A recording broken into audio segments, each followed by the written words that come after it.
Well, welcome back to the best photography and videography podcast with two blokes sat in the dining room. I like that. I mean, our new tagline is that's it. Yeah, it's a small pool of podcast with two blokes sat in the dining room, but I think we come up there. I think we do, definitely. We're holding our own. That's it. We definitely are. And who'd have thought that we are here? Like, it feels like we've had some great episodes this year, but I don't feel that we've had loads of episodes, not enough to warrant being where we are in the year. No, and every time we sit here, we're like, it feels like it's been a while since we've been here, and it does feel like it's. When was the last time we recorded? Like a month ago? It would have been a month ago. So we did obviously the unpopular opinions episode, which you guys heard 2 weeks ago, and then obviously we had the recording with Sophie that we did before that as well. Yeah, got a lot of good feedback, and still getting good feedback from that now. Yeah. I think it went really well. I think like we said at the end of it, I think that, or maybe in the episode afterwards, that there was so much that we took away from it. And it's not necessarily like actionables as much as like you need to do this to your website right now. But it was more just like a mindset thing after that. Yes. I came away thinking, you're right. Why am I putting in the grind for an Instagram post that will last 24 hours when I could be putting in the grind for a blog?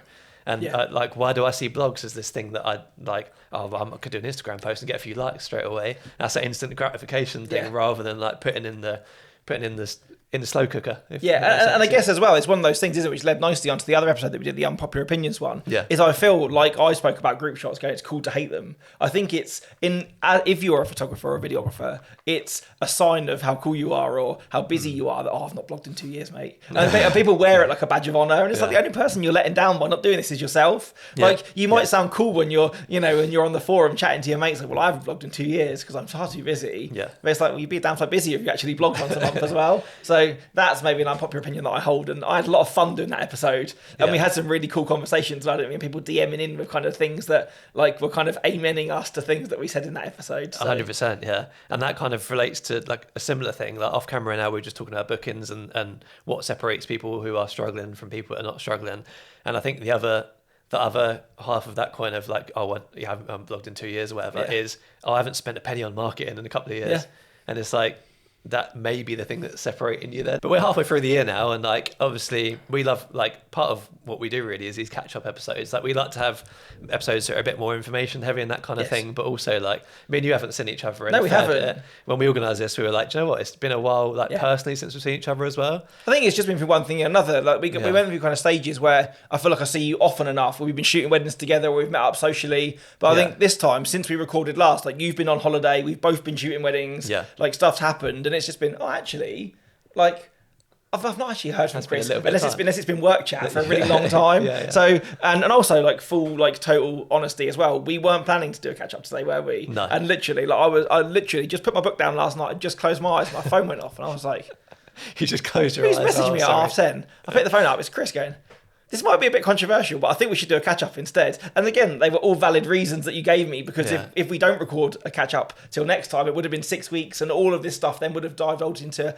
probably like a whole YouTube series of its own of stuff to catch up on. And again, because we've both been busy, we've both been doing things, there's a fair stuff to get into, isn't there? That's the thing, we can talk on these episodes, can't we? And we do go for quite a while sometimes. And I just thought, because we were going to record a couple of episodes in the next like week or so. Also, one of them that you've been really excited to do, probably since we began. So the holiday camera episode, for anybody that else is waiting for that, is coming. And that should have been what we were talking about today. But I think nicely, when we do get to that now, I think, the wait will make it worth it. I had this internal debate of, I really want to do the holiday camera episode, but at the same time, it's been so long since we've caught up. I wanted to talk about, we do a recap at the end of the year, don't we? Yes. And it's quite nice if we could do that in the middle of the year as well. But if we recorded that next week or whenever it would be, that would come out like late August. So it would be kind of like, redundant, it'd be redundant at that point anyway.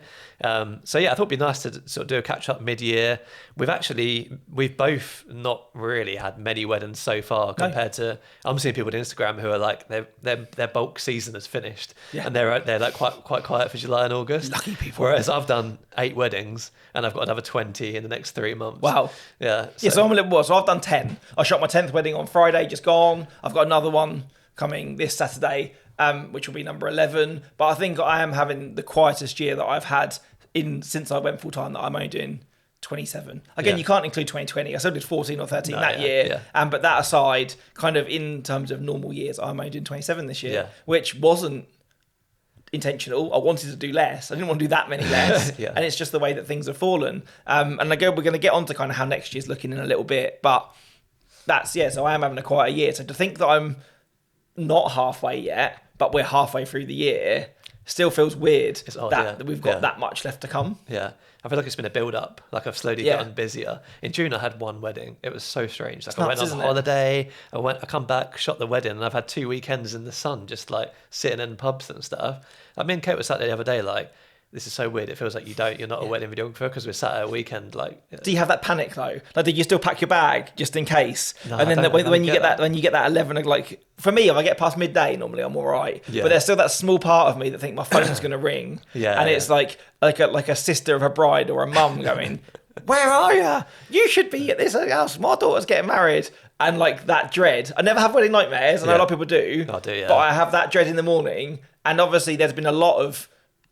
At the moment, I've had a lot of my phone being alive on a Saturday morning of, can you cover this? And can you do this? Someone's dropped out for this. I need an emergency for this. Yeah. So I have still tried to make sure that if I'm not shooting, I have still made sure that my bag is packed, my memory cards are formatted, my batteries are charged, and the bag is sat there. Yeah. So that if I have a weekend where I am just planning to sit in a pub garden or lounge around the garden, that's a good idea. I could, affix my cape and go into superhero mode and save somebody if they need it. I was going to say, unless someone calls you and says, like our photographer's pulled out or whatever, like at least you can then pick it up and get on with it. Yeah. No, that makes a lot of sense. I think I put maybe too much trust then in Student Ninja and that kind of thing. But I had a wedding nightmare on holiday. Did you? Yeah. Oh, no. And I woke up and I was like, why have I got a wedding nightmare on a holiday? I was on my way to a wedding, but I'd forgotten to put trousers on. And a jacket. I was there, t-shirt and pants. It's not far off how I wanted to be dressed this weekend at the wedding. It was that damn hot, I think. So then I ended up in like an M&S or something, asking the guy if I could buy a suit, and he was like, "Oh no, you have to buy a suit 2 to 3 weeks in advance." And I was like getting really panicky, and I was like, the wedding had started, and so funny. Such weird dreams that you have, isn't it? Yes. But again, don't you think that comes at a point where you're that relaxed? That obviously that subconsciously is still on your mind somewhere, and that's the way that it manifests itself. My body's saying it's warm, it's the middle of summer. What are you doing? Not stressed and working every weekend, basically. But I will be next month, so I'm sure. Like I'm full of beans now, but I'm sure with everything that's happening in the next 6 weeks and 6 to 8 weeks, I'm going to be absolutely knackered next time we record. It's going to be one of those days I walk through the door like crawling in, and you have to pick me up a little bit. Not even the excitement of a holiday camera episode is going to pull you back from that one, is it? That's it. So again, let's get down to it. So you said obviously you've done 8 so far. Mm-hmm. You got 20 left. Mm-hmm. So you are literally a third through, which is almost, give or take a couple of where I am as well. Yeah. How have those weddings been though? Although that you're doing less of them, do you feel that you've come to them like more kind of invigorated, wanting to squeeze the lemon a bit harder because you're not as tired or not as fatigued, or have they just been better? Yeah, I feel like sometimes when it gets into like August, sometimes I can get to a wedding and my brain goes, "Oh, we're doing this again." Like when a photographer goes, "Oh, now we're going to do the bit where you put your like bouquets in the air and that kind of thing," and like at the beginning of the season, I'm all up for it, and then by mid-season, sometimes I'm like, "Oh, doing this shot again. Like, can't we just do something different?"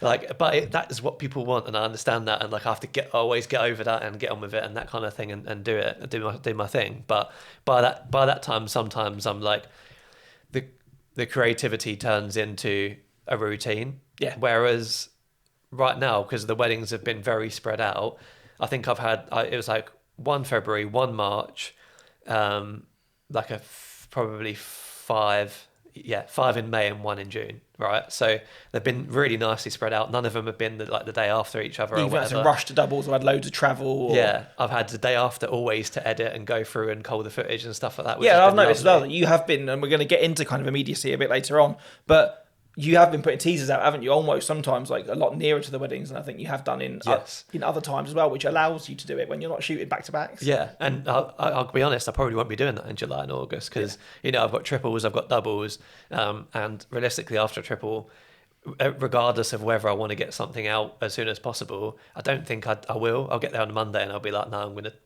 I'm not going to try and get this reel out. I'm just going to take it a little bit easier today. But knowing that those triples in that month aren't a one-off. Yeah. You think if you're shooting a triple one weekend and a double the next weekend, it means that you're eating into the week already. Yeah. You need to give yourself a couple of days of a weekend that you've been shooting to rest. And so that literally gives you 2 days at your desk. Yeah. Before you're back into the next double. And it's like, in order to keep performing at those weddings, you need to have these breaks. But at the same time, the editing pile is slowly increasing. So you kind of, and it is really easy, isn't it, to kind of feel that things are getting on top of you. And whilst everybody wants everything yesterday, I think in those points, to even make it through those weeks, you've got to kind of have that reason of like, no, I need to take some time for myself. Yeah. But having them spread out has been lovely, and all the weddings have been like great so far. I've enjoyed it. I enjoyed having the bit of creativity both on the wedding day and then afterwards, because I know I'm not going to have that massive backlog, so I can be a little bit more creative in the edit and things like that. I always feel like July and August, they're always my busiest month. I know a lot of people are saying now that their July and August are getting quieter and it's starting to spread out. For me, July and August is always my busiest month, and usually it's the month where I get couples who are perfectly on brand for me. I don't know why. It's like sort of June, July and August. May tends to be last minute weddings that come in and maybe other people are booked, or maybe they've just started looking for a videographer and they've found me. And then June, July and August tends to be like, oh, we wanted you ages ago, so we booked you. Those kind of people. From an outsider looking at your work, I think it's because your weddings that you show, or your social media, or your website, you never see a cloud. Yeah. No, you never see a cloud. Yeah, you never see a raindrop. You shoot those weddings, and I'm sure you do a wonderful job of them, but you never show them. Yeah. So it means that I think that anybody that lands on your website or looks at your work only really pictures themselves on an absolute blisteringly hot, cloudless, sunny day. The best chance of those things happening are in June, July and August. So that doesn't always work like that. Like say your work, your grade is warm, it always screams kind of being on a lawn in front of like a cool building in the height of summer. True, yeah. And so I think that's some of the reason probably that your summers are always stacked, where I know when, and even from having client calls, that there's people that have booked me into the ends of the year going, oh, we've seen shots of yours with moody clouds, or we've seen days of yours that it's rained, and you've still made it look lovely. Yeah. And it's almost like they've been booked me, hopefully, because they like my work, but also that they know that I'm going to do an equally nice job on the darkest day as well as the brightest day. Yeah. And so maybe that's why my bookings do tend to be it's a bit more much more spread, or even anything September and October for me are my busiest months year in, year out. And sometimes your work and your grade thrives on like dark room with a bit of light, a patch of light, and that pockets of light, like warm, rich colours. Yeah. No, that makes sense. So yeah, I'm really looking forward. I am looking forward to the rest of the year, and I think by this point I'm normally like halfway through maybe. But I've got a lot to come. But I've had a few like pre-wedding calls with the couples that I've got in the next couple of months, and I'm actually really excited for it. So good. I don't think I've been this excited to get stuck into the weeds in a while, and maybe that's because I'm kind of like slowly building up to it rather than just nothing and then absolute chaos straight away. So. Well, you've got time to appreciate it or time to look forward to it as well. And I think if you have loads really close together, it's hard to look at the two ahead when you're so focused on the one in front of you. But where you've got those gaps in between, it allows you almost to build that excitement for each wedding, rather than going, I just need to get through that one to get me to the next one. And at the start of a triple, you kind of you take that deep breath and it's like, just get me to Monday. You think about the couple a lot more, don't you? You're like, okay, so this wedding this weekend is this couple, they're doing this. Whereas with a triple, you're literally looking in the morning of the wedding, who have I got, where am I going? Yeah. And that's it. And I've tried to do that really a lot. Funnily enough, the wedding that I shot on Friday was like that. I got in the car and my Spotify, when I obviously put my route into the map, automatically came on and it started giving me a podcast. Yeah. And I literally got to kind of 5 minutes from my house and I was like, I'm going to turn this off.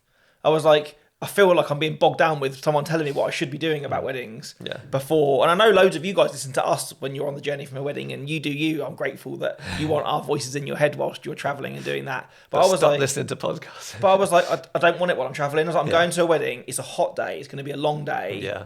All I want to do is get there, read through the notes so I know roughly what's happening, like my little prompts about kind of odd little things that are different for the day, and just listen to some music and kind of get myself a bit upbeat. Yeah. And kind of do that, not be listening to someone telling me like, well, I do it this way and that, and have that kind of in your head, echo chamber in my head. It's like I need to empty myself of everything, Yeah. and just be like, just walk into the prep, kind of singing away to the song that I was doing in the car. But the problem was, I was doing that, so I was listening to Frank Turner bombing down the M27, was going to Hailing Island, and I missed the turning for Hailing Island. Oh, no. So I had to go on to the Emsworth turning, so go off at the roundabout and come back round and come down, which was luckily that I realised at that point, because if I'd gone past the Emsworth junction, it's about 15 miles to Chichester then before, and I would have been very late. But luckily I managed to realise a few hundred yards afterwards and managed to sort myself out. But I arrived at the wedding and in a great mood, full of kind of singing along, really empty of kind of someone telling me what I should be doing or worrying about, I don't do that. Should I do that? And stuff like that. So yeah.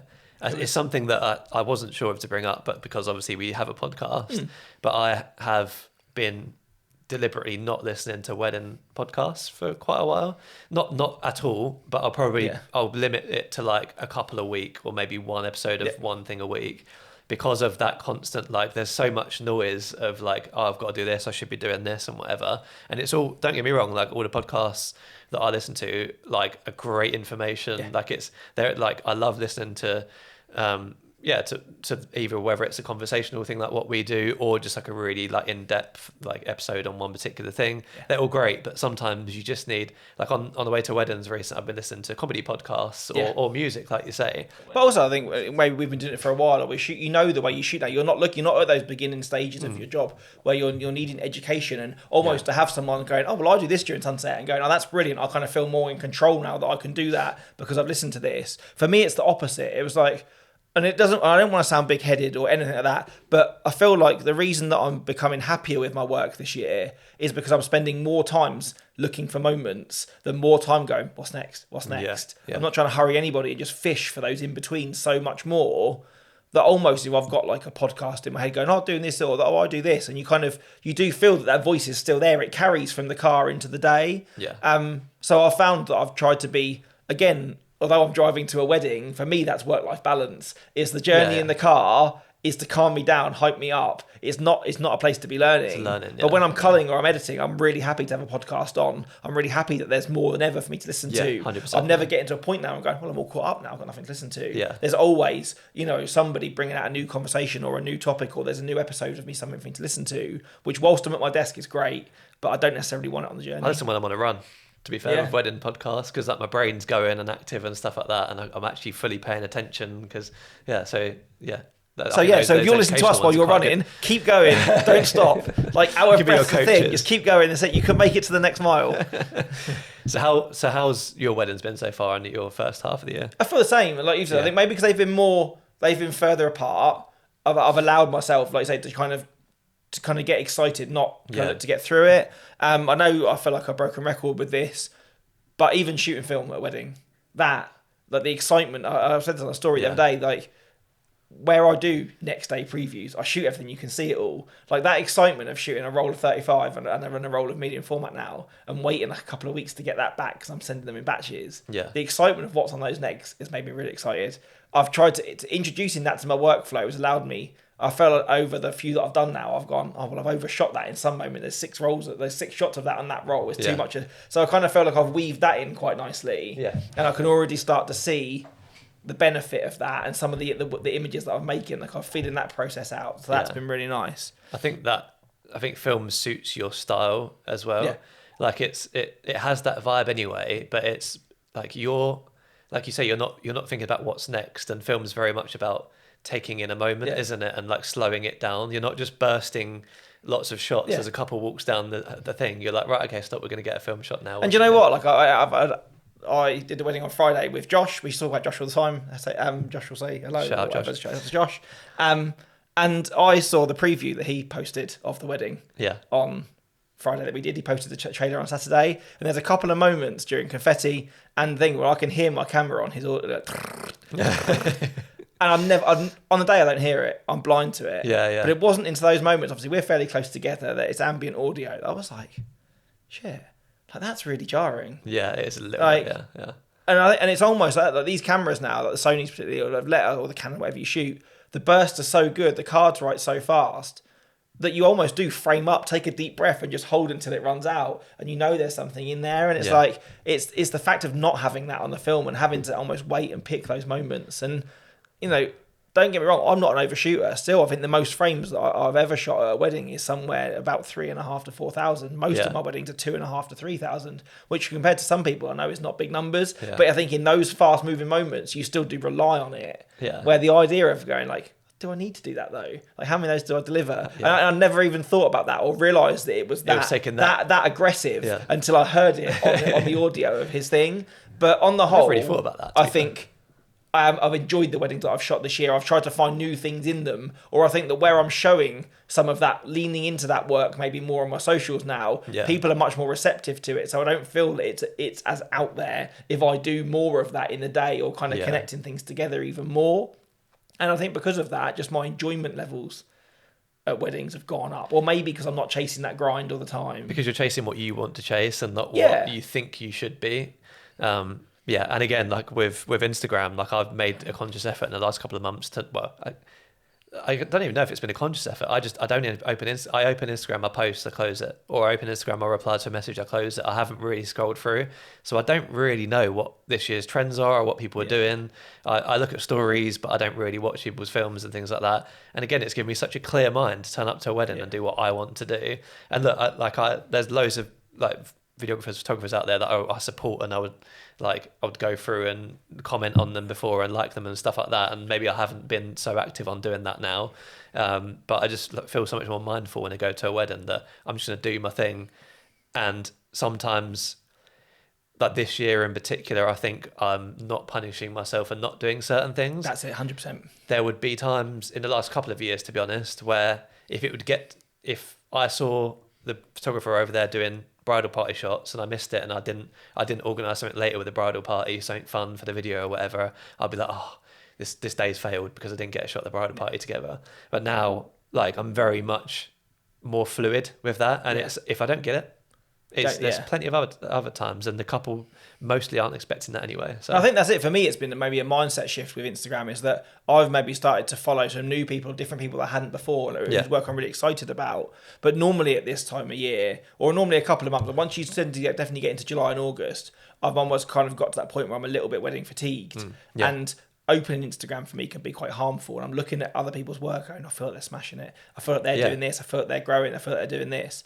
And largely, I'm not to say that it's been all plain sailing. There's definitely been those evenings where I'm like, I just need to put this away now. Yeah. But for the most part, I've been looking through going, oh, that's really cool what they're doing. And almost come at a place where I can really appreciate that. Yeah, definitely. But I don't feel jealous. I don't feel like, oh, I should be doing that myself. Yeah. I do kind of feel that I've fallen into curating my feed to kind of, I've shifted what I follow now. I'm not only just following people that are in my area, it's more things that I just genuinely like looking at. Yeah. I've managed to bring some accounts that aren't wedding accounts. I've started following them on my weddings just because they're just for general inspiration. And it's almost been much more of an exciting thing to see what other people are doing, that's a good point, rather than it feeling harmful or it making me feel like the imposter. Yeah. Do you know what I mean? I think, and I would do wonder if that's from shooting less.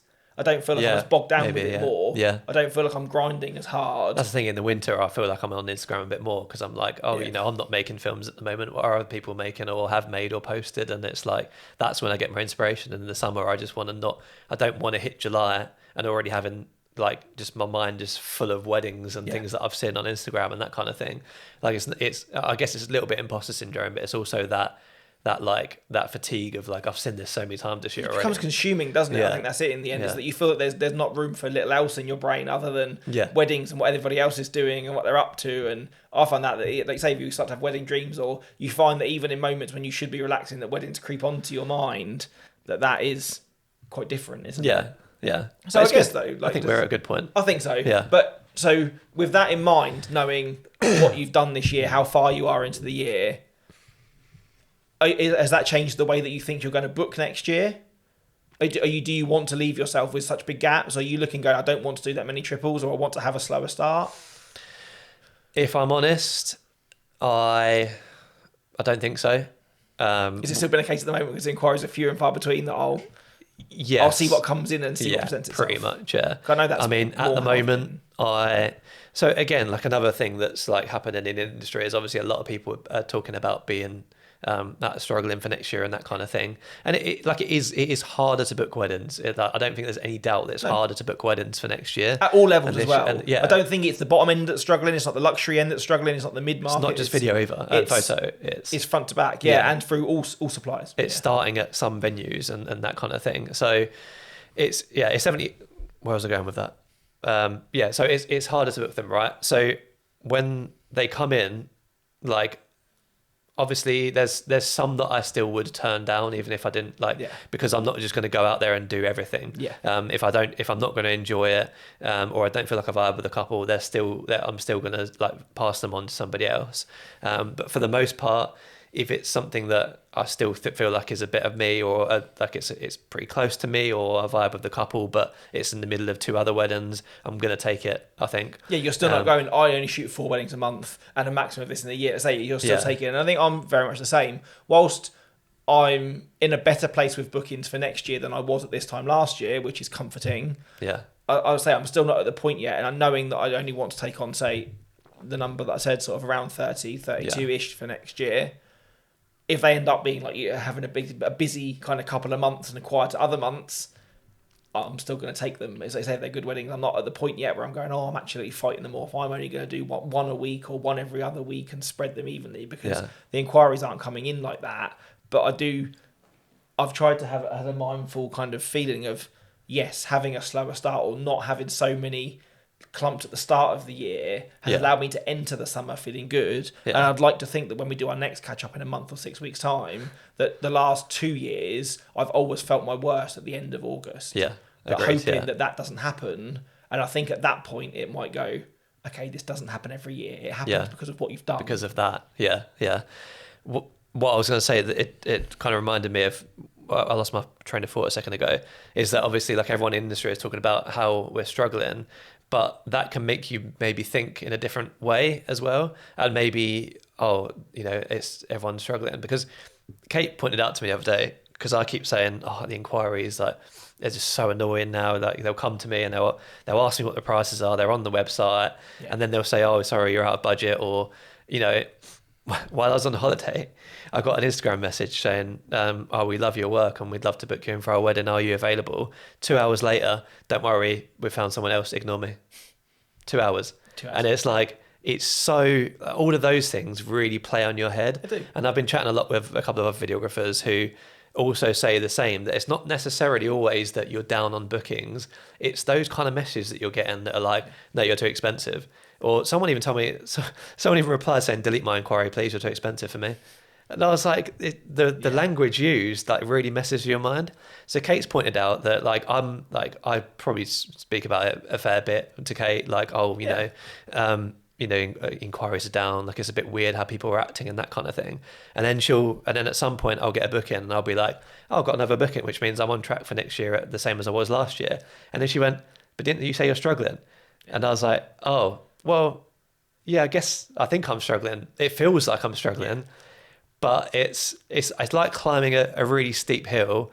Is you think you're struggling, you'll never get there, but in reality, you're already halfway up it. But also as well, I think those people then that are going, delete my inquiry, you're too expensive, or don't even bother replying, we've just seen your rates. They're literally stood at the top of the hill chucking buckets of water down at you, like you're on like Takeshi's Castle or whatever. You know what I mean? And every one of those is a knock, and it makes climbing that mountain that much harder. And I'm sure that we said this in that episode that we did on slow inquiries at the start of the year, is that I think if you're not keeping a tally, or you haven't done in previous years, is start now, because future you will thank yourself. Is that I've done that, and I've been sucked into the echo chamber of feeling that I haven't had an inquiry for a while, or nothing's coming through, or I've had more of those that are not on budget or that ghost you or whatever. But when you actually refer back to the numbers and go, this time last year I was on this number, I'm still on that number, or if anything on one more. So the facts don't lie, the numbers don't lie, that you're not doing badly, but it's in that moment you might feel that you are. But if you take a step back and look at the bigger picture or compare it to other years, you're probably not that far off. Or again, like we've been speaking with the unpopular and the rest of it, is that you almost kind of feel you want to sympathise with other people, don't you? And if everyone else around you is going, things are quiet, it makes you think, I'm panicking, you're like, yeah, they probably are actually.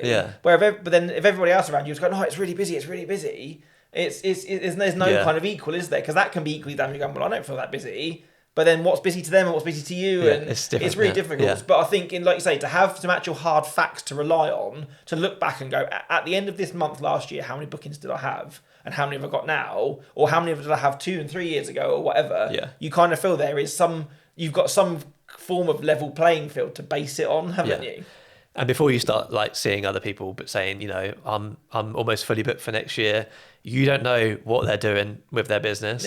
you don't know whether fully booked means 15 weddings at $1.5 grand or 15 weddings at $2 grand or whatever. And if you're sat there at the sort of mid-range at the 2 to 3 mark, thinking, oh, this person's fully booked, so like, what for next year? What am I doing wrong? You don't know their personal situation. They could have an affiliation with a wedding venue that 10 of them are at the same venue. All these different things, like there's just so many different like factors, and also numbers. Have your numbers figured out. I'm so like down on analytics, I'm so like on analytics. I have a whole spreadsheet which is dedicated to. I don't have one for leads at the moment, but I have one for bookings and when they come in, so I can track exactly where I should be at this point of the year compared to where I was last point of the year. And that has helped my mental health so much, because although the leads are sometimes weirder or harder to get or whatever, I'm still booked for next year the same amount as I was for last year, but I charge more. So why am I going and saying I'm struggling? You're in a better position. People are still seeing that value in you to keep you at the same rate of booking, but at a higher perceived value. But just because the inquiries are different and numbers don't mean everything, as we're about to find out in the experiment. I'm really eager to jump into the results of this experiment. But I think kind of the last thing that I want to say on that as well is that, again, as someone that shows my prices, and obviously you took yours off from someone that's always showed their prices to run an experiment where you didn't, is that a lot of people have a starting from or whatever, but you also know that in these type of people are saying that people could be cutting deals and big deals as well. Yeah. And I don't think it's just photo and video. Again, across the board, I mean, venues are doing it and stuff like that. So I think that you can't be fooled by someone that seems to be doing well and going, well, their website says they start at 3K. Yeah. Like if they're sending quotes to everybody going, oh, grand off if you book in the next 7 days, then maybe that's why they're doing well. Yeah. Exactly. And I know plenty of people who they don't need to book that many weddings, so they won't, or they don't need to earn that much money because mortgage is paid and whatever, so they won't. They'll just book 20 and be happy. And you think they're at the same price as you, but they only want to book half the amount that you do. Of course they're going to be fully booked. So I think that's it. Tune out the noise, focus on your numbers, yeah, and listen to kind of the facts rather than kind of the buzz of the industry. Yeah, and that I think will be a lot better for all of our well-being. So experiment time. That's it. Put your lab coat on, Chris. That's it. Right. So we're going to dive into these numbers. I absolutely love this stuff. Right. I just love the experimenting with business stuff. Like I always say on this podcast, like I started this because I wanted a business, not necessarily because I wanted to get into weddings. It just happened to be weddings that I was like decent at. So that's kind of, and so all the kind of business analytics and stuff really like excites me. So I guess before you start us out in numbers, if you're not caught up or you didn't listen to the last catch-up episode, which is 2 or 3 episodes ago, Chris decided for the month of, was it beginning of May? It was May. So beginning of May, he went from someone that had 3 packages at 3 different levels on your website. That's right, isn't it?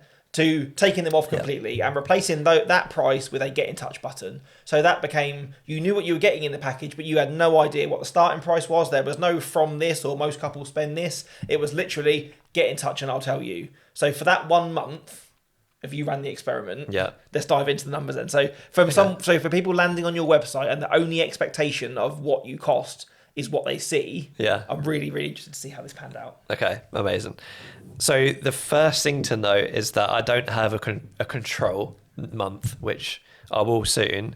But essentially for this whole month, the prices were off my website, but I was also testing some new things with Instagram basically and ads and things like that. So I can't really compare it to months where I don't have where I have my price on my website at the moment. So, because when I've had my price on my website, I don't run ads, or I haven't run ads with my price on the website. So, in the month of May, I had just over 50 inquiries. That's more than one a day. Yeah, and it was a lot. Like that is a lot to field. I guess some people must get that as well. Like that seems like kind of normal, I guess, for people that don't have their price on their website. But that just it was too much. Like again, before we get into like the numbers from those 50 inquiries, keep in mind that because there were so many, and there were days when, you know, I was shooting weddings, or I was, you know, even just personal days at the weekend when I was just out and about, it would take me longer to reply to some of those 50 than it would if I got my normal amount of inquiries. And I think it's worth saying as well, it's not just a case when you have your price on your website, like what we do normally. You literally look at the inquiry, go, does this have my vibe? Am I free on that date? You ping an inquiry. Where you're having to then look at the wedding, see how far away it is, what's around it, what's going on. And almost, because you were dynamically pricing some of them as well, weren't you? It was like another layer of the experiment. And then almost come up with a proposal to send to those people. from each inquiry. So there almost is arguably more work in each inquiry as well. It's not just a case of, yeah, I'm free. No, I'm not. Yeah. Yeah, pretty much. Yeah, it's finding out where it is, and I got a lot more inquiries further afield without my prices, which is That's bizarre. Interesting. But yeah, so like Tom said, I was doing dynamic pricing as well. So I was sending anything between £2,000 starting price and £2,500 starting price. And that was pretty much the done. And there was I think 3 different tiers within that, depending on whether it wasn't depending on like the quality of the venue or whatever. It was literally depending on where it fell in the year and that kind of thing, right? Yeah. So yeah, just over 50 inquiries, and like I say, it was much harder for me to get back to them all as quickly as I'd get back to my normal inquiries, because usually I'd probably get a handful a week, maybe. Yeah. And that makes it much easier for me to be like, oh, I've got an inquiry and I'll quickly reply to that, rather than 2-3 times a day doing that same thing. Knowing that they know your pricing and Yeah. or know what each package costs, they're probably giving you an indication of what they're looking to book from the initial inquiry. And they pretty much want to book the call from the initial inquiry. So that was a mixture of Instagram and on Student Ninja on the contact form. So I was available for about 30 of them out of the 50.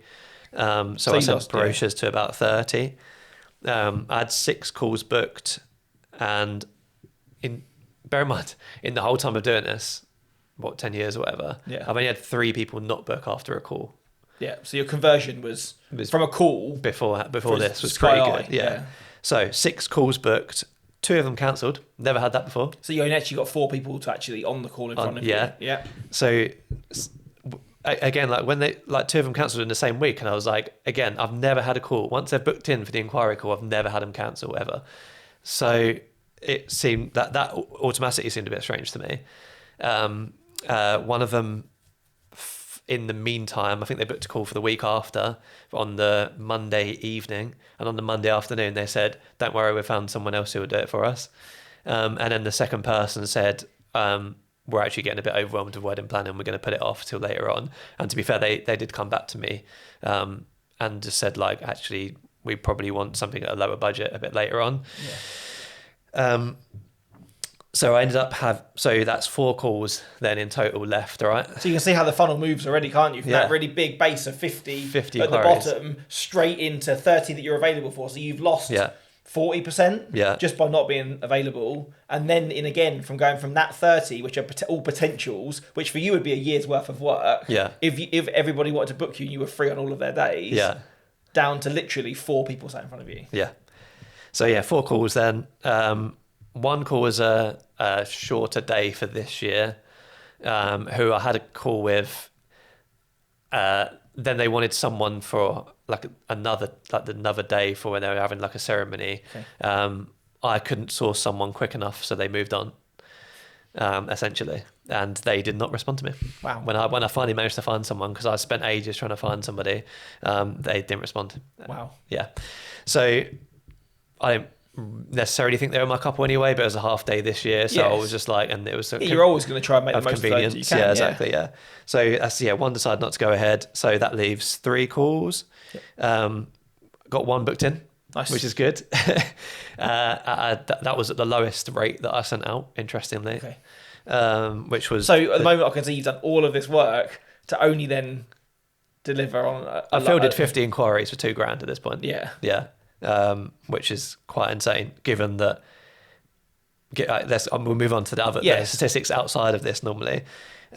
So I have... so 1 booked in and 2 calls next week. They're the last 2. And are they for both for next year? I think they're both for next year. Yeah, so you're going to look at prices then much more in line with the pricing that's now back on your website, I assume. Yes. Yeah, they are. Yeah. So if those 2 come through, that'll be 1 booking at a minimum price of £2,000 and 2 at a minimum price of 2.5 if those 2 book in, which like statistically they should do. Yeah. And they've also waited quite a long time for their calls, which gives me good signs, because I think they booked it like 3 weeks in advance. Especially when obviously it's worth saying, and we touched on this in Sophie's episode, that we both use TidyCal, so people can book that call. It's not as if we're not free. Yeah. So we've pushed their calls into the future. They've actively seen our available calendars for the next 3 weeks and gone, that's the date that I want to call. Well, the thing is, because I've been on holiday, the the couples that I've got that I'm filming next month have all booked in their calls for June, which means I've had no slots in June, so they had to book in July. So they booked at the beginning of June for the beginning of July. If you're willing to wait 4 weeks to have a conversation with the videographer, they're pretty nailed on. It must be pretty nailed on. So yeah, one booked two next week. So yeah, what do you think so far of that? So 50 inquiries and one booking so far. For me, it's already seeming like a lot of work, or there's a lot of dead work in there. Do you know what I mean? That you're having to do a lot of admin, which is something I really don't enjoy. Which is why I've tried to put things like student to kind of field or negate that to begin with for not a lot of reward. Yeah. I know obviously we had a little conversation off camera about it, and you touched on it then, that a lot of the inquiries that you were getting, you found that you were almost getting some inquiries for like bigger and better venues that normally you think you wouldn't field for. Yeah. Some of them were further away, which feels bonkers because like why would the price make a difference as to where the wedding is? Yeah. And stuff like that. So I think in terms of like a social experiment as well as an actual booking experiment, to see what came in when you take a price away from it, like I find that really interesting. It wasn't as if you got loads and loads of like bottom end venues, because then that would be alarming for people to think, okay, well that's where they see your worth. Yeah. But then also there's also a chunk of people that were going, you're out of my price range. So they've got a clue of that just by looking at your films anyway. Yeah. Were they price shopping? So I like, even with the dynamic pricing, I don't think it's worth it. That's a conclusion I've come to. And look, like again, there are a lot of variables in this, in that so usually I would get about probably 10, anywhere between 10 and 20 inquiries a month, depending on the month, basically. Probably more like an average of like 14, 15, maybe. That's about right. I think I tend to do about roughly 120 a year, give or take. So for me, roughly 10 inquiries a month is not at that, because you say, no, it peaks in certain months. Exactly. Yeah. But if you worked on averages, so if you stood to do 50 in 1 month, you're bang on, aren't you, to nearly 600 a year if you don't have your prices on. Yeah, exactly. That's a lot, yeah. Where to do 100 and something against 30. But with those 10 to 15 or whatever it is, if it's 12 inquiries a month, I've got much more time then to send follow-up emails.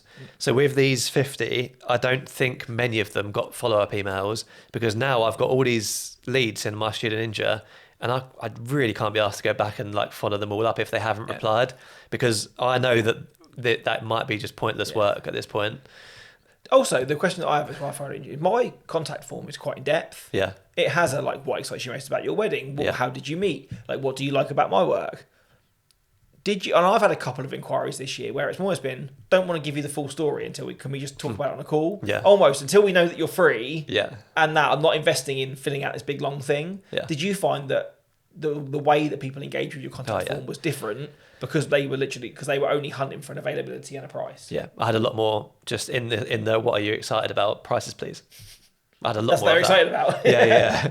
Someone put so someone actually just put the name of the person who recommended me to them in that bit. It's like, what are you most excited about? And it's like, this person. I was like, maybe you should marry them instead. So yeah, I was really confused about that. But yeah, so there are some things that maybe I could have done better, like I could chase them up and that kind of thing, because on my usual inquiry months, I would chase every single person up that doesn't respond and that kind of thing. But in general, it looked like people were price shopping. And to put it into perspective, so this is 50 inquiries, and let's call it 3 bookings from 50 inquiries. I usually, like you say, I think last year I got about 130 inquiries, and that's probably about my average, and I book 34 on average. Yeah. So when you think that that's like what's that, 25%? Well, you're looking at what at the moment on a micromanage 1.5% on the prices on 50 inquiries. 50 to 3. To 3 is 1.5%. Is it? No, it's 10. 6%. It's just less than 10%. Yes. 6%. Yeah. I went the other way. Yeah. So I think if it's 100 inquiries, you'd book 6. Yeah. So you've gone from so with my prices on my website, I book at 25% conversion rate. With my prices off my website, I book at 6% conversion rate. For a lot more admin. For a lot more admin. And I get that, like a lot of people with their prices off their website say they convert at around 10 to 20. I could be doing more to guide it that way if I wanted to. And I think even if you put a prices from, I think that would act as probably a mild filter in the beginning, that those people that really are looking at that they're miles apart from what you charge, that would probably would help. Yeah. But still, I think that's still going to be a marked difference, isn't it? Because someone goes from $2,000 and that's like a half day on a midweek, and they inquire for you from $2,000, you know, for a Saturday far away from your house in the summer, then it ain't going to be $2,000, is it? So No. Yeah. To put it into perspective as well, so I took my prices off beginning of June. We're now 3 weeks later. Yeah. I've had 5 inquiries. That's 3 weeks later. 3 weeks later. Yeah. I've had 5 inquiries, which for 3 weeks is pretty tragic as it is. It's summer though. But one of them is booked in, like actual booked in, and one of them is booked to call. So out of those 5 inquiries, I've already had a booking from it. Yeah. And potentially another. So that could be 2 from 5, and that's much higher than... And one couple from April I had a call with at the end of May, and they booked everything. It was the highest booking I've ever had, and obviously I had my prices on my website at that point. Yeah. So my argument is for prices on the website at this point, because the couples that have found me have been more into me. They've left better messages on the inquiry form. They've generally got back to me quicker. And like I say, I'd rather have those 5 inquiries in the last 3 weeks and a call and a booking from it than have to field 50 just to get. I think also as well is like, and we talk about this a lot, is that a lot of people that don't have their pricing on their website have this idea that they can sell. You know, that's the idea. Yeah. You get someone on and you sell them on something they can't afford, basically, to make them want it. Yeah. And I don't doubt that lots of the people that land on my website probably do want it and they just can't afford it. Yeah. And there's still that certain amount of reshuffling of the budget. Okay, we'll pull back on that to afford that. But I think that's stuff that people do in their own time and are probably already looking at that. And that the selling begins when they land on your website and the way that it looks, the work you put out and the rest of it. And that is there. And I'm not sure that some of that's not going on. We just don't know about it. Yeah. That it's not until you get an inquiry for, say, a cheaper venue and you go, well, I'm almost as much as the venue is. So the percentages of what they spend on you against other stuff, that already shows me that they've done those maths somewhere and deemed the value from you to get to have you in the first place, that they've probably done some squishing around with some other budgets. It's not just that, are you free, are you not, or are you this much or are you not? It's that stuff's still happening. You're just like, or even for me, someone would have to say something pretty radical to me on a call for me to walk on there with a £1,500 budget, and all of a sudden I've got off the call, signed away on a £2,500 wedding photographer. Yeah. Maybe I'm not a great salesman, or maybe I don't see that. I but agree within with a couple you, of £100, maybe. Yeah. But I don't think that when you're selling something legacy and long term and as important as what we do, it's not an impulse purchase, is it? No. It's not like someone walking into McDonald's going, oh, I'm a little bit hungry and want to buy a single cheeseburger, and then they see the big sign for the double cheeseburger, which is only 50p more, and go, well, I might as well just get that. Yeah. It's not like that, is it? No. It's not. And yeah, even when we got married, and we were looking for obviously very specific things, there was a photographer that I really wanted, and we had an inquiry call with him. And his work is amazing. He was very much worth the price he was charging. But when he quoted us, I was just like, I literally just can't do it. And then that was someone who was willing to put all their money into photo and video. Yeah. I just couldn't justify it. And you're talking to people who don't necessarily know the value of what they're booking. Exactly that. Yeah. Like I was at a wedding fair on Sunday, and there was quite a lot of people there that were really they've literally engaged in the last 2 or 3 weeks. And some of them are like, we know we're not getting married for 2 years, so we're not going to ask you for a price now and expect it to be the same. But it was like, I've never booked a photographer in my life. Yeah. I've never booked a wedding venue before in my life. So if we're sat here with a 10 grand budget going, can we get married next week? Or do we need to save 5 times this and get married in 2 years? Yeah. We just don't know. Yeah. No, our friends maybe aren't married, or we haven't got any close siblings.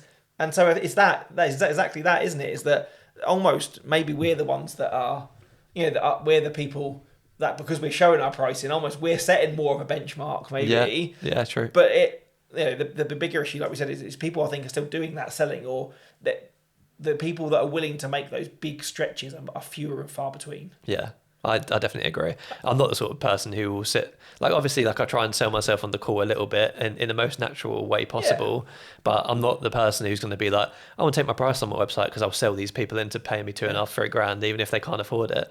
I think that selling yourself is asserting your value at the price that you've advertised at, or making you the best choice for them over other people at a similar price point. Yeah, that's the way that I see it. I mean, look again, this isn't scientific. There's a lot of variables in this, but for me, I've got myself and my business to a point where my work-life balance and my mental health is really good.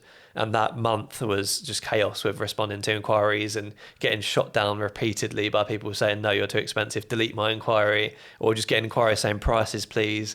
Like, I'd rather just get 10 to 15 inquiries who put the story of them and their day in their inquiry form, and I get that little feeling when it comes through, like they've actually watched all of my videos and they really like them. And, yeah, I'd rather get that. So yeah, and that's it, because we are so front facing in our businesses, and often the only people in our businesses, nobody, as ruthless as you are as a business person, although that we're all here to pay our mortgages, everyone wants to be liked, don't they, or valued, or feel that they're respected or whatever by their peers. And when you are kind of just caught up in purely the hustle, it isn't a way to make you kind of feel appreciated or loved, or that, oh, I'm seeking you out to make this for me. It's just like how much next? Yeah. How much literally. next? Yeah, and that's not a way. So again, I don't want this whole episode to just become another episode about pricing. And we have got a few more sort of juicy things on the list, but time is getting on. Yeah. So I wonder if we should make some of these a little bit more quick fire. Some of them are anyway. Yeah. I think the next one, the big one that we debate about, is obviously we've just come off the back of a really, really frigging hot weekend. Yes. Now, which I missed. I didn't shoot. So so I shot on the Friday. It was like high 20s. There was a debate going into that thing. There was loads of people. I saw quite a lot of photographers talking about, oh, well, I'm thinking about wearing shorts at a wedding for the first time. Like, is this something that would be okay? And mixed responses. And so, again, I'm far from a fashionista, but I literally did the thing where I leant like a teenage girl. I leant my phone against the mirror and then like walked away and was like, this is what I'm planning on wearing to my wedding today. It was like a cotton shirt. I had my hat on to keep the sun off, which I often do. Shorts, like white socks, smart trainers. And I was like, this is what I'm wearing to my wedding today. Who thinks this is acceptable? This is what I'm going to wear. And I've never ever had so much of a big response to an Instagram like poll ever. Yeah, like, on anything, it was huge, wasn't it? Which is crazy. Yeah. I had in the end over 250 responses, which I think is nuts. To the vote. To the vote. Yeah. I had 10 people say no trousers, whatever the weather, and that was a mixture of a couple of people which I think were guests from previous weddings. Okay. There was 3 or 4 other photographers in there. And then I think just a couple of randoms that just wanted to kind of join the clickbait. Oh, and also there was one guy as well that actually DM'd me and was like, I pressed no by accident. He was like, you get your legs out. You do you, mate. No. I'm so sorry. Don't come after me. And then there was, say, 248 or 260, something like that. An astonishing amount of people of all walks of life, from previous couples, future couples, and if you want to wear your shorts to my wedding and it's this hot, you crack on.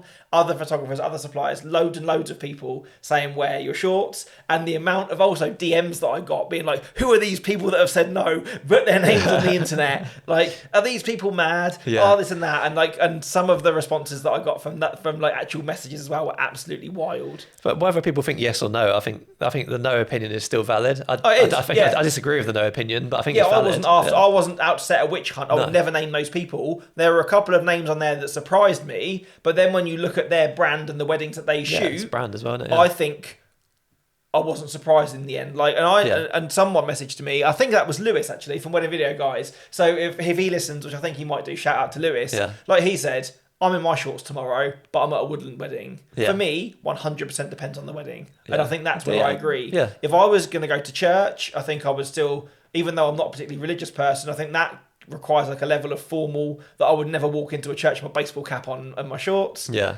If I was like a London hotel where everything was going to be black tie and ball gown, I would feel then really out of place. Yeah, definitely. But knowing that I was going to be at an outdoor wedding, predominantly in the sun, on a time when we running around a lot, that was okay to be in shorts. Yeah. So what I remember as well is I was chatting to a guest, because it'd be really interesting to get this just from wedding, like people who are planning their wedding, and not from suppliers. Because as suppliers, we all think we know what couples like, I think, but we don't really. Or we only know part of really what they think, don't we? But so I was chatting to a guest at a wedding, and he said, oh yeah, we went to a winter wedding and whatever. And it was quite cold, but like we were all in our jackets and everything. And he was like, and the photographer was in a North Face coat. It's like, and he was like quite angry about it. He was like, oh, everyone was like saying, why is the photographer wearing a coat? I'm sorry, but you can't wear a coat at a wedding. And I was just there, like, I didn't want to give my opinion on it, because I think if that photographer's cold, then wear a bloody coat. Also, we do know, Chris, how much, 1, you love the North Face coat, and 2, how much you feel the cold as well. So if you were outdoors on a winter wedding, the chances are you'd probably have the North Face coat on. Yeah. I deliberately try not to wear a coat at a wedding, but I would not judge someone for walking around outside, or I think it was during the wedding breakfast, this person was wearing a coat, which is not a formal moment anyway, so who cares? But actually, it turns out people care about that stuff. They do, and also I had a couple of DMs from people saying that they'd worn shorts last year, and they'd even messaged. So one guy messaged, I even messaged the bride and groom and was like, do you mind if I wear my shorts tomorrow? It's going to be really hot. They were absolutely fine with it. And he said that a guest came up to him as he was about to break for dinner and was like, can I just say, I think the way that you're dressed at this wedding is absolutely disgusting. Did you not realise that you're coming to a formal event? The fact that you're walking around in shorts and trainers, I think, is absolutely terrible. Like, do you not respect the couple at all? Yeah. So I've only worn shorts once, and I did have a groomsman come up to me and be like, "Are you sure you're allowed to wear that?" Yeah, that's probably jealousy more than anything. He'd love to have been in his shorts. Yeah. So I think it is a wild debate. Again, I think you know your brand, you know what you put across. Also, you know the weddings that you're shooting. But at the same time, I think that there is, if you turn around or to the couple and they think, oh, well, maybe there's quite a lot of this wedding missing, or you've done an inferior job, and it was like literally I was in suit trousers that were stuck to me, I just could not move around fast enough, or I had to spend a lot of time in the shade rehydrating because I was in a tuxedo or whatever. It all becomes a big balance, doesn't it? I don't think there is a right or wrong. No, and it depends on your brand, depends on the wedding and that kind of thing. The way I stand on it is, I think you should be able to wear shorts at weddings. But I think you need to make sure everything else is smart. So I think if you're wearing shorts at weddings, you should.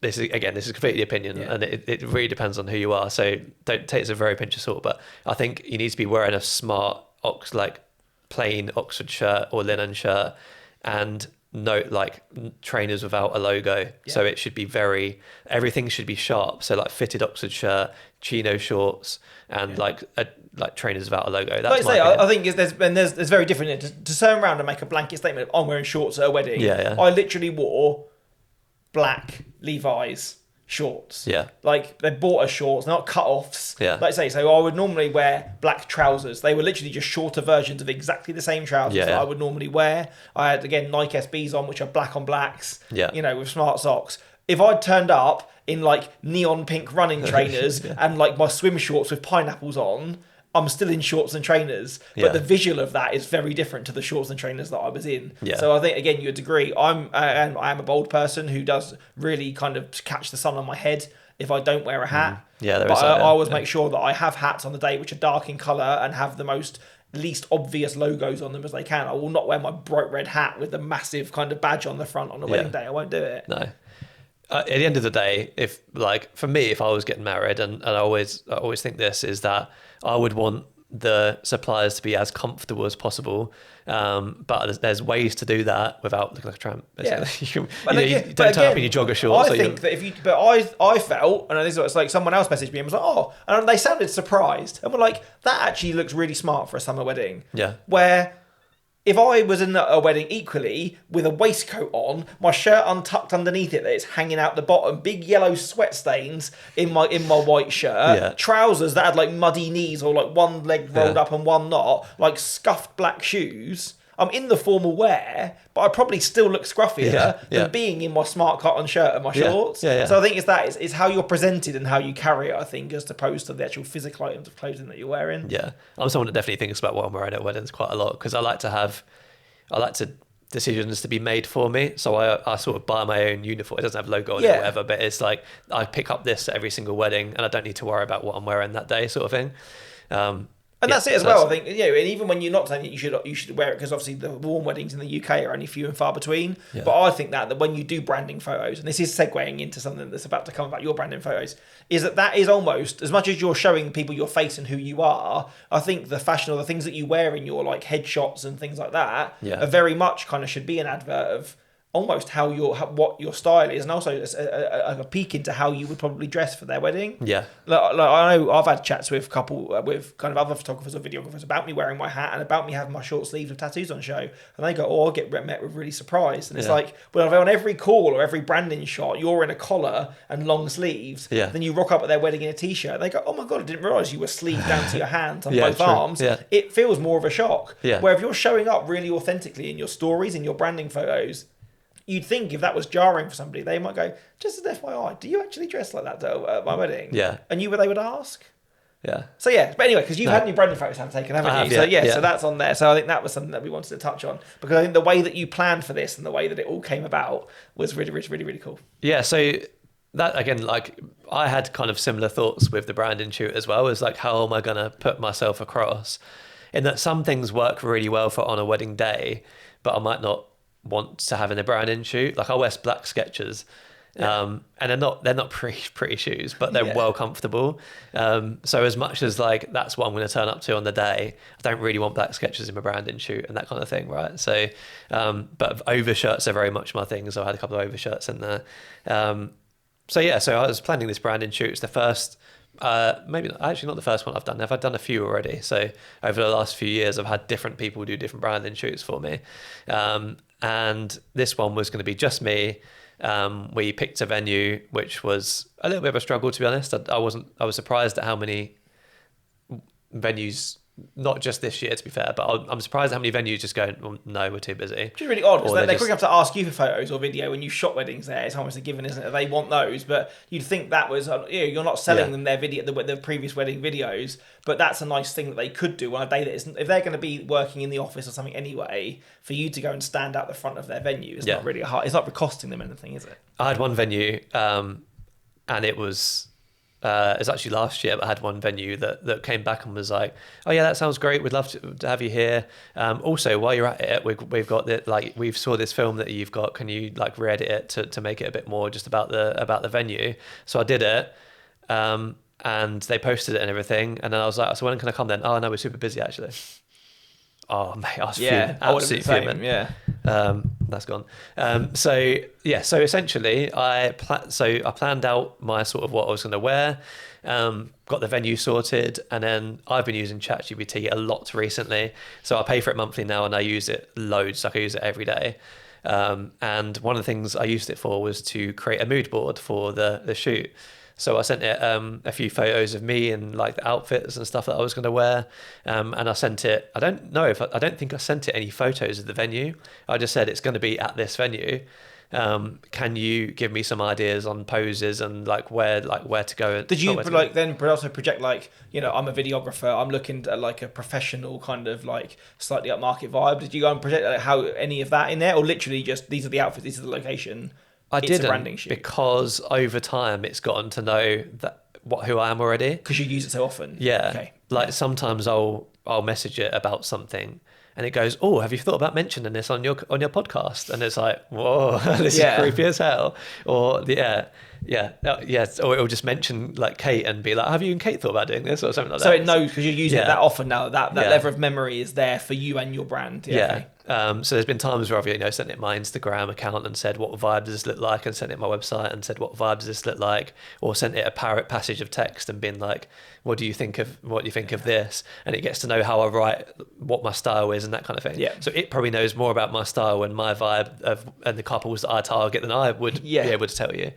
So it automatically knows like who I am and everything. And so it generated this mood board, and it created a very accurate, really, version of the venue in the background, and it's quite startling. Again, apart from the actual, when you showed me, like if you looked at it on your phone, kind of from a distance, and just glanced, you'd go, "Oh, that's just Chris's branding photos." Yeah, it's not until you dive in and you kind of think that the face is not yours. Yeah, and like again, if someone described you like, "Oh, you're a tall guy with like slicked hair, kind of like like short beard, these colour eyes," the person had all of those. They just weren't you, were they? Yeah. But it was quite alarming how accurate everything else was. It was me, but if you like sculpted me and put me perfectly symmetrical and everything like that, it was smooth skin. But also I felt almost like the grade or the colouring of the branding photos was very similar to almost the way that your films are delivered as well. That's the thing that I picked up on, was like, these look kind of warm and like this. And they're quite similar to the photographers that I was going for as well, who did my branding shoot.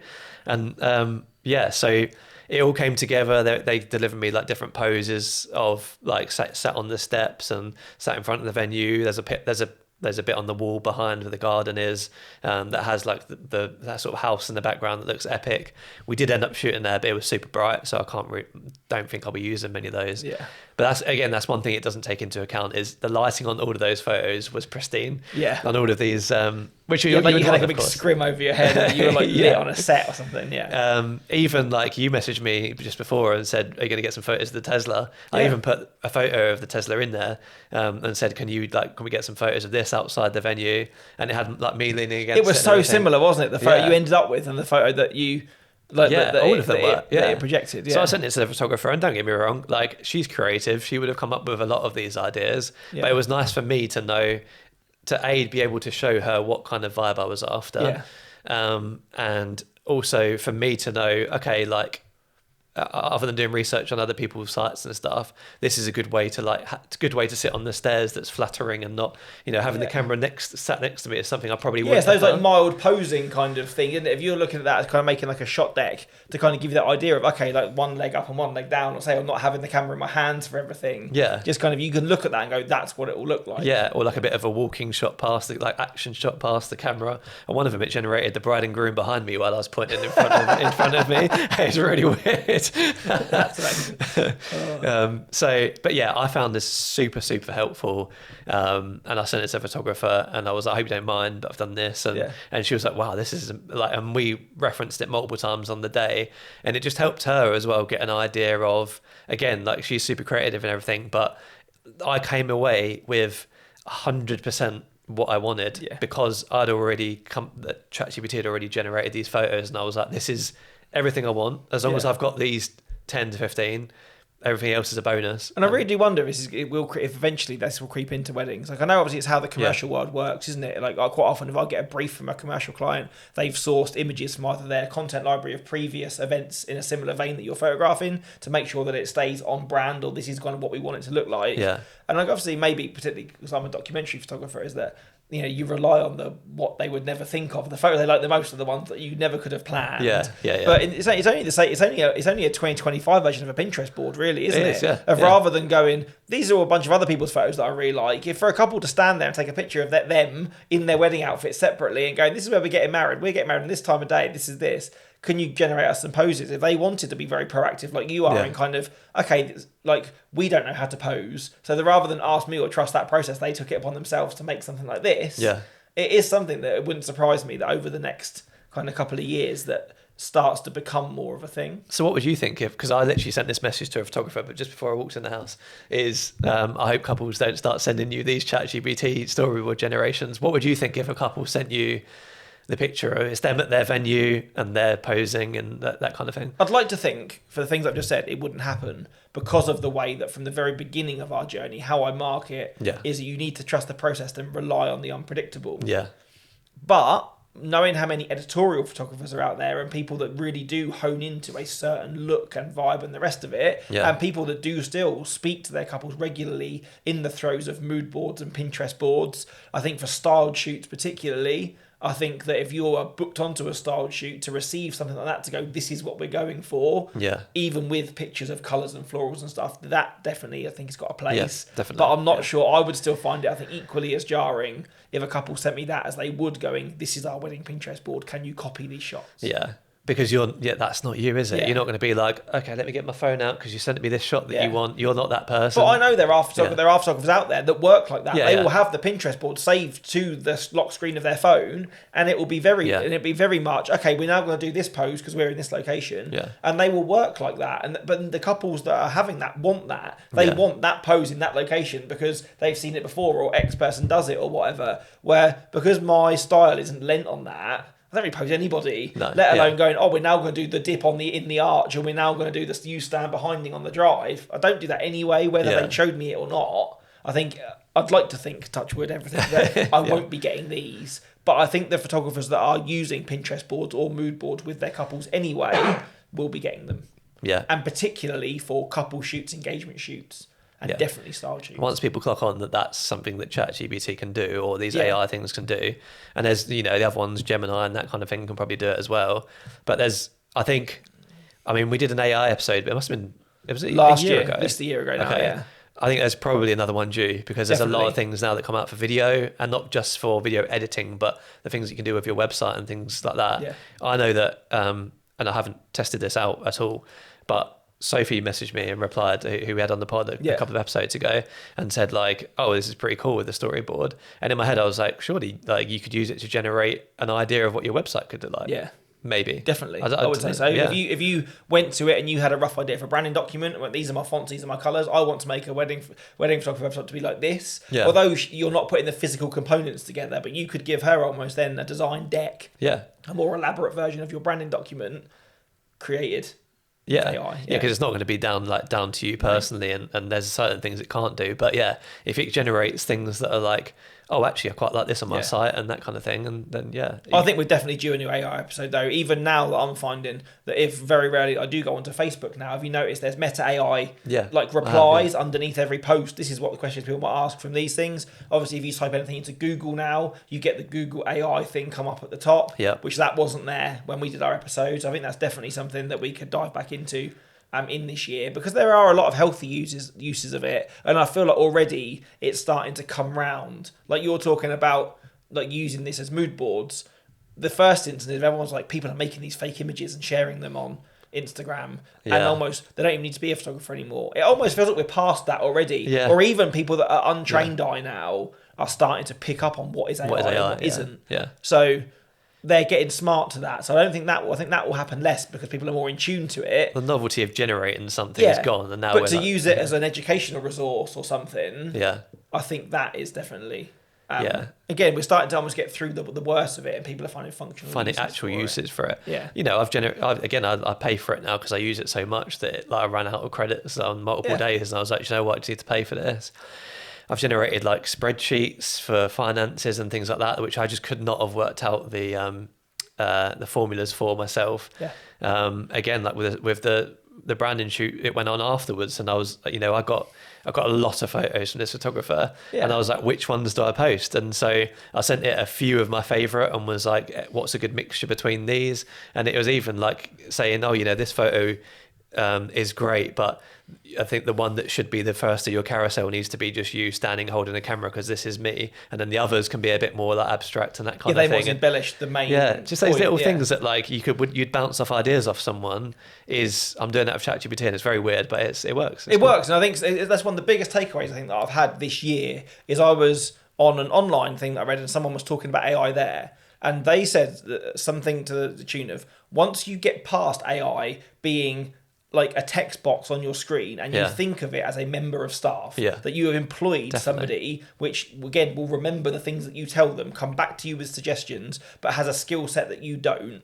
Once you begin speaking to them like that, the world is your oyster with ChatGPT. And I think that's brilliant. And from things that you've said and other people have said, and the way it works is that if you just go on and go, hey, can you make me this? Like when the action figure craze and stuff came out, you're only going to get a gimmicky use out of it. But if you, in the same way that you would walk into your office every morning, flick the coffee machine on and chat to the person sat at the desk next to you, if you're doing that with ChatGPT, whether you need something from it or not, or just going, hey, this happened to me today, I booked this couple and they told me that they use this. It's starting to learn the things that you like and don't like and the rest of it. Definitely. And before you know it, it is that trusty colleague that just happens to live in your MacBook rather than someone that you have to pay a wage and has sick breaks and holiday. And it doesn't just generate things. You can, like you say, bounce ideas off of it, because there's one thing doing it over WhatsApp with a friend, but also like you can just quickly get an instant like, okay, I've written this, why does it look weird, basically? Or, you know, here's a photo of this, how can I make it better? Or just anything like that. Like I'd send it every blog I do.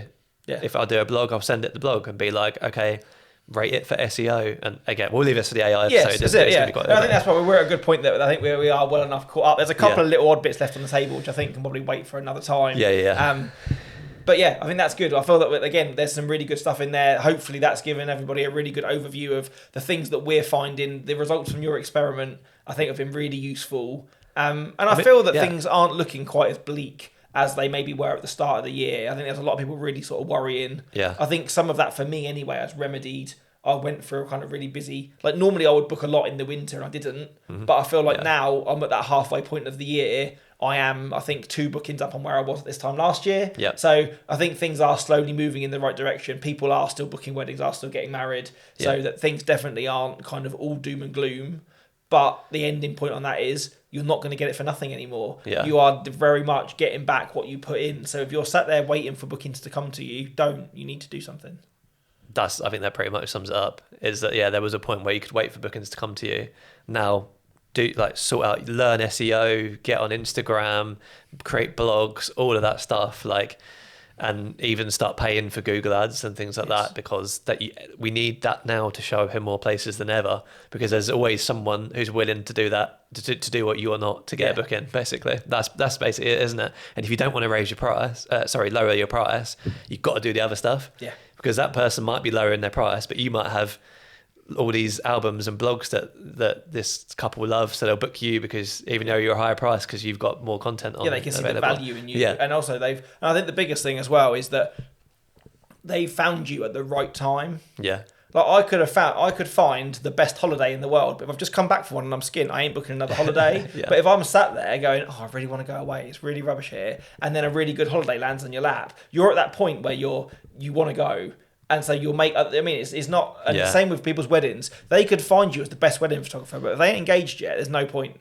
But if they land on your ad or your website at that time that they are looking for a photographer, you need to be the brightest flower in the field, don't you? Yeah. But it's always about putting yourself in front of the people that are looking. Yeah. That's a lot of it as well, I think. Is you need to put the work in, but finding the right people and not just like going to everyone and hoping for the best. Exactly that. Yeah. Yeah. Wow, I think it's been a nice. Yeah, often I feel like this is like personal therapy sometimes. I feel like I've walked away from this episode feeling a lot better than maybe I have done over some of the other weeks. So it's been really, really good. And I like how like our year in review episode at the end of last year, which is actually there's still a lot of people that listen to that now, which obviously like episodes just get popular when we release them and then they just sort of dissolve off for a bit. But a year in review is one of our more popular ones in terms of people going back to listen to. But that was really positive compared to the year before, I think, was it? Yes, that was a positive one, wasn't I think we were both scarred by how negative the first year of review that we did, that we've always gone forward and obviously hopefully learned from the mistakes that happened that year. Yeah. And every review episode we've done since hasn't been as negative. And this half year one's been good, so hopefully we'll talk in a couple. Well, I know that we've got another recording session before my busy season starts anyway, but we're talking a couple of months, and hopefully I'm not like just lying on the floor recording this. But I'm hoping that you'll feel tired, physically tired, from being at those weddings and stuff. But this level of kind of mindfulness that you've had going into them stays, and that doesn't become to a place of burnout or imposter. I think that's my hope for you anyway. I was hoping the weather stays the same because it has been like touch wood.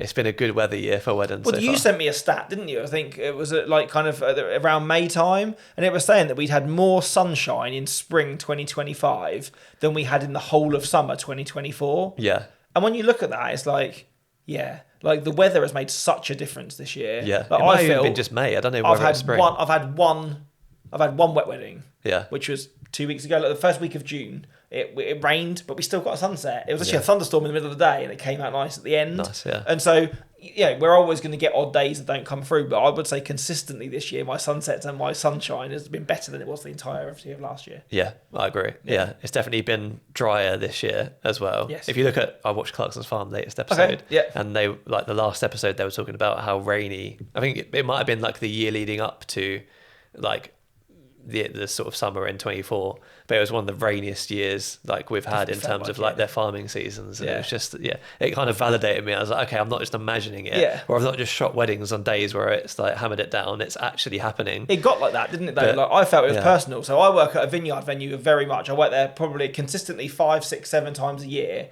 Last year I did 6 weddings there and didn't do one outdoor ceremony, which is the calling card of the venue. Everyone got moved indoors because of bad weather. Mad. Nuts. But this year seems different, so hopefully long may it continue. Long may it continue. Thank you so much for listening. Thank you for continuing to support the podcast. If you want to like, review, subscribe, do all of those things, whether you're on YouTube or you're actually listening to us, we appreciate all of that. If you want to tell your friends about this, if they need a mate to feel better as well about their lack of bookings, and keep DMing us. Obviously, I know there's been no unpopular opinions or anything too sort of spicy in this one, but if you want to drop us a message about whether you're going to wear shorts to your next wedding or what your chatbot's called, that would be really, really cool. I'm interested in the experiment as well. If people have their prices on or off their website and what their stats are and what they think and about whether they're seeing similar numbers to you by doing the same things. All good stuff. And again, let us know, because this podcast, we want to transcend above 2 blokes just sat in a dining room doing photo and video. So get in touch and make it bigger than that. Thanks very much. Amazing. And thanks for watching. Thanks for listening. And see you next one. Yeah.